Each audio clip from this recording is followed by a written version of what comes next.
మహాభారతం అధ్యాయం 31.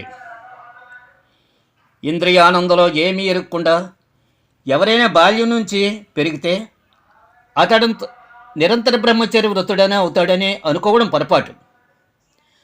సన్మార్గం కలవాడైనా ఆ సన్మానార్హత ఎల్లకాలం నిలవబడదు.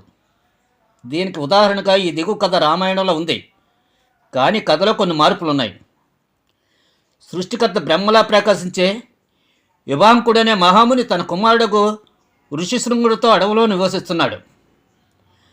ఋషిశృంగుడు తన తండ్రిని తప్ప ఓ పురుషుని కానీ ఓ స్త్రీని కానీ చూసి ఎరగడు.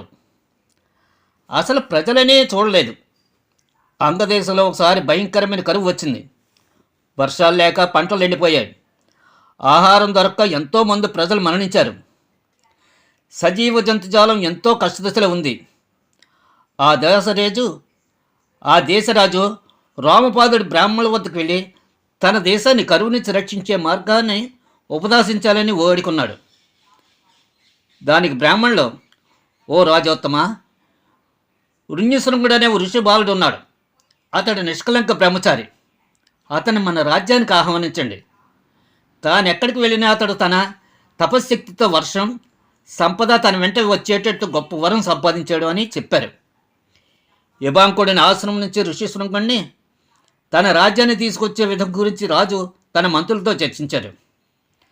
మంత్రుల ఆలోచన ప్రకారం రాజు తన పట్టణంలో ఉన్న అందచందాలు, చెత్తరతకల యువతలకు ఋషిశృంగుడిని తీసుకొచ్చే బాధ్యత అప్పగించారు. ఆ సుందరీమణులకు ఏమీ తోచలేదు. రాజాజ్ఞ ఉల్లంఘన భయంకరమైంది.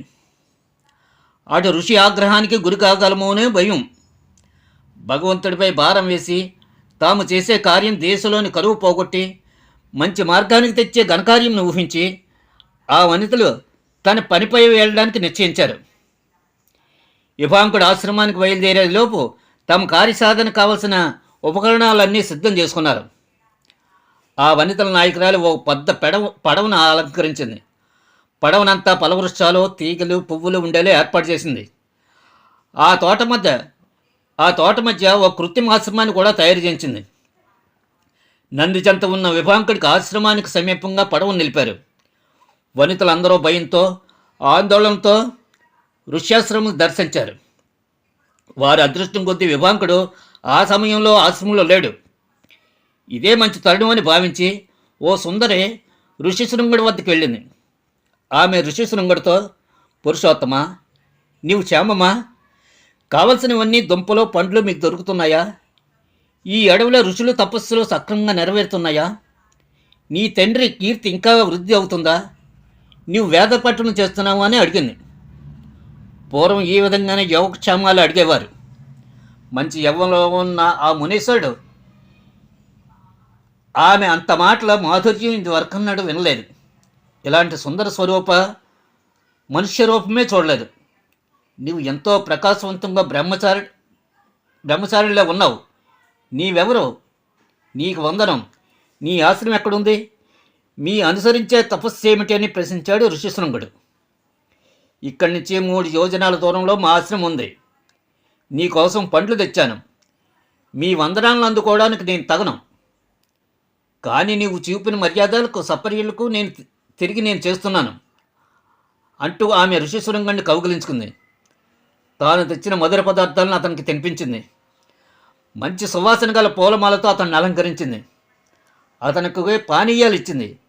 మరలా అతన్ని కౌగిలించుకుంది. ఇలా చేయడం తాము అనుసరించే మర్యాద అని తెలిపింది.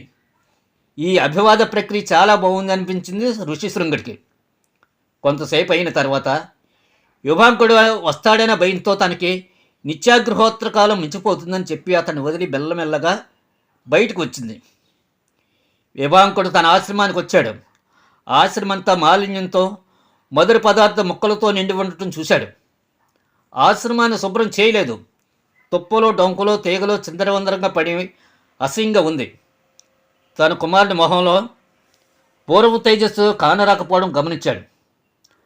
అతడు ఆందోళనతో కలత చెందినట్టు కనిపించాడు. ఆశ్రమంలో చేసిన మామూలు పనులు చేయలేదు. విభాంకుడు కొంచెం చికాకు చెంది కుమారుని ఇలా అడిగాడు. కుమారా, అగ్నిహోత్రానికి కావలసిన పవిత్ర సమితిని తీసుకురాలేదు. అందంగా ఉన్న ఈ మొక్కలను తుప్పలను ఎవరు విరిచారు? ఆవుపాలు వెతికావా? నీకు ఉపచారం చేయడానికి ఎవరైనా వచ్చారా? నీకే వింత పూలమాల ఎవరిచ్చారు? నీవేమిటి చికాకు చెందినట్లున్నావు అన్నాడు. యథార్థవాది అమాయకుడు అయిన ఋషిశృంగుడు వింత రూపం గల బ్రహ్మచారి ఇక్కడికి వచ్చాడు. అతని తేజం, అందం, అతడి వాక్మాధుర్యం నేను వర్ణించలేను. నా మనసంతా అతడి మాటలు వినడం వల్ల, అతని కళ్ళవైపు చూడటం వల్ల వర్ణింపరాని ఆనందం కలిగింది. తన ఆచారం ప్రకారం వందనం చేస్తున్నానని నన్ను కౌగిలించుకున్నప్పుడు ఇది వరకన్నడూ అనుభవించి ఆనందాన్ని అనుభవించాను. అంత ఆనందాన్ని నేను మధురమైన పండ్లు తిన్నప్పుడు కూడా అనుభవించలేదు అంటూ ఆ బ్రహ్మచారి రూపురేఖలు, లావణ్యం, చర్యలను వర్జించి చెప్పాడు. ఋషిశృంగుడు ఇంకా, ఆ బ్రహ్మచారి సాహసం కోసం నా శరీరం తప్పిస్తుంది. నేను వెళ్ళి అతన్ని ఎలాగైనా ఇక్కడ తీసుకురావాలనిపిస్తుంది. వాడిని చూడడానికి నా హృదయం తల్లడిల్లుతోంది అన్నాడు. ఏమి జరిగిందో ఉభాంకుడికి అర్థమైంది. బాలక, నీవు చూసింది బ్రహ్మచారిని కాదు, అది ఒక రాక్షసి. సాధారణంగా రాక్షసులు మనల్ని ఎలాగైనా వంచి మన తపహోమాలకు భంగం కలిగించడమే వారి ఉద్దేశం. అందుకోసం వారు ఈ విధమైన ఉపాయాలతో ఎలాగైనా వంచడానికి ప్రయత్నిస్తారు. కనుక వారిని నీ వద్దకు రానీకో అన్నాడు. ఆ తర్వాత విభాంకుడు 3 రోజులు అడవిలో వెతికి తన కుమారులకు హాని కలుగజేయడానికి ప్రయత్నించిన వారిని గుర్తించలేక తిరిగి ఆశ్రమానికి చేరుకున్నాడు. మరోమారు విభాంకుడు దుంపలు పండ్లు తేవడానికి ఆశ్రమాన్ని వదిలి అడవిలోకి వెళ్ళినప్పుడు గతంలో వచ్చిన వనిత మెల్లగా ఋషిశృంగుడు కూర్చున్న స్థలానికి వచ్చింది. ఆమెను చూసిన ఋషిశృంగుడు తుళ్ళి లేచి పరిగెత్తి ఆమెను సమీపించాడు.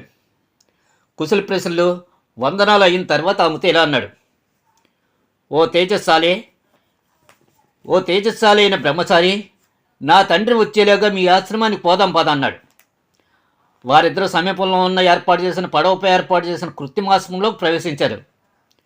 ఋషిశృంగుడు పడవపై ఎక్కగానే పడవ కంట్లు తెంపబడ్డాయి. పడవ సునాసంగా అంగదేశానికి చేరుకుంది. మార్గంలో ఋషిశృంగుడు అన్ని విధాలా ఆనందపరుసుడయ్యాడు. తాను అంగదేశానికి చేరుకునేసరికి అడవిలో తానున్న అవస్థగాక ప్రపంచ పోకడలన్నీ తెలుసుకున్నాడు.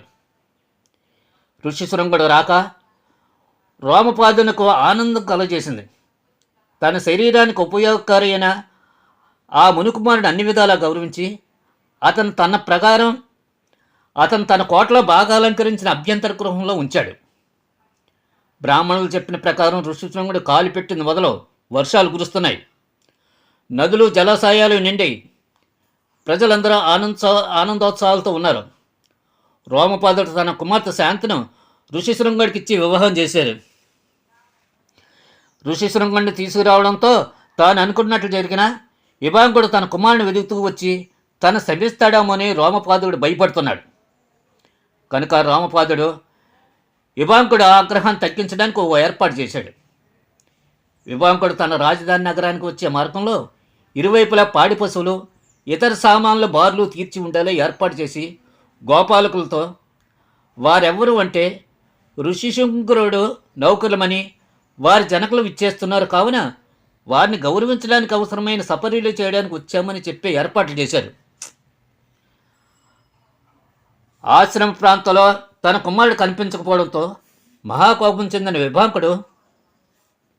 విభాండకుడు ఇదంతా అంగదేశపురాజు రోమపాలుడి పని అని గ్రహించాడు.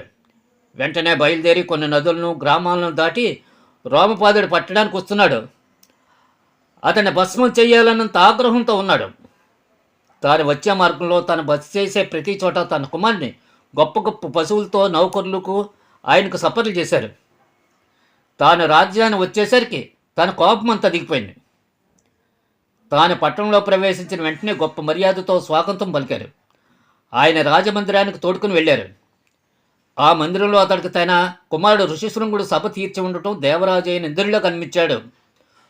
కుమారుని పక్క భార్య శాంత ఉన్నది. ఆమె సౌందర్యం విభాండకుడికి ఆనందం కలిగించింది. విభాండకుడు ఆమెను ఆశీర్వదించాడు. కుమారుడితో ఇలా అన్నాడు. రాజుకు కావాల్సింది చేస్తుండు. నీకు పుత్రోదయమైన వెంటనే వచ్చి నన్ను అడవిలో కలువు. ఋషిశృంగుడు తండ్రి ఆజ్ఞ ప్రకారమే చేశాడు. యుధిష్ఠిరుడికి లోమనుడు ఈ కథ చెప్తూ ఇలా అన్నాడు.